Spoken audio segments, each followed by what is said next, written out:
കോടി 25 കോടി എണ്ണി വാങ്ങിച്ചില്ലേടി നീ? എന്തായിരുന്നു നിനക്കതിന്റെ അർഹത? നിന്നെ വരുൺ സ്നേഹിച്ചിട്ടുണ്ടോ? നിന്റെ കഴുത്തി വരുൺ താലി കെട്ടിയിട്ടുണ്ടോ? എപ്പോഴെങ്കിലും ഒരു നിമിഷം വരുൺ നിന്നെ സ്നേഹിക്കുന്നുണ്ടെന്ന് പറഞ്ഞിട്ടുണ്ടോ?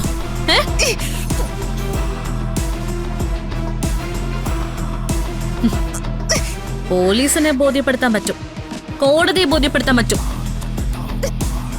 പക്ഷെ ഉള്ളിൽ തട്ടി പറയാമോ നിനക്ക് അർഹതയുള്ളതാ നീ കൈ നീട്ടി വാങ്ങിച്ചെന്ന്?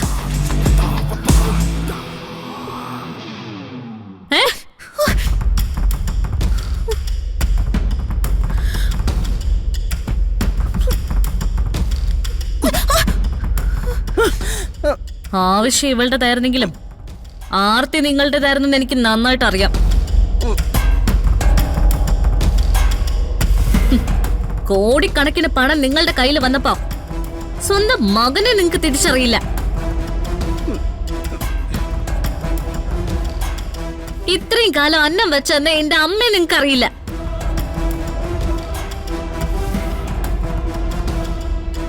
ഈ വീട്ടിൽ വെച്ച് കണിമംഗലത്ത് വെച്ച് എന്റെ ജീവിതത്തിൽ നിങ്ങൾ ഉണ്ടാക്കിയ ബുദ്ധിമുട്ടുകളൊന്നും ഞാൻ മറന്നിട്ടില്ല.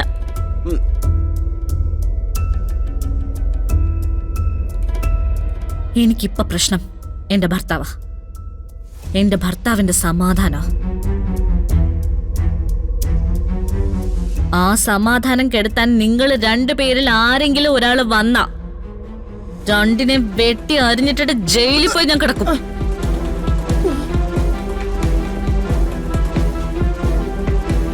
സ്നേഹത്തിന് അങ്ങനെയും കൂടി അർത്ഥമുണ്ട് മുത്തശ്ശി. കാണിച്ചെടുക്കാൻ ഞാൻ. വേണ്ട വേണ്ട.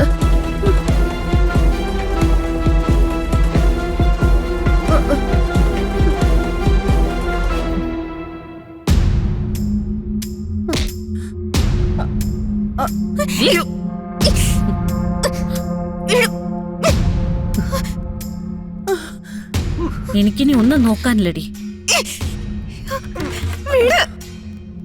എനിക്കിനി ഒന്നും നഷ്ടപ്പെടാനുമില്ല. നഷ്ടപ്പെടാനുള്ളത് നിനക്കാ. തട്ടിപ്പറ്റ സമ്പാദ്യം കൊണ്ട് സുഖിച്ച് ജീവിക്കണം എന്ന് ആഗ്രഹം ഉണ്ടെങ്കിൽ അവരെ വിളിച്ചോണ്ട് പോ. ഇനി ഒരിക്കലും ഈ പടി ചവിട്ടില്ല എന്ന് തീരുമാനിച്ചിട്ട് വേണം ഇറങ്ങാൻ. കേട്ടോടി? അയ്യോ, അവളെ ഒന്നും ചെയ്യരുത്. എടി, ഞങ്ങൾ പൊയ്ക്കോളാം.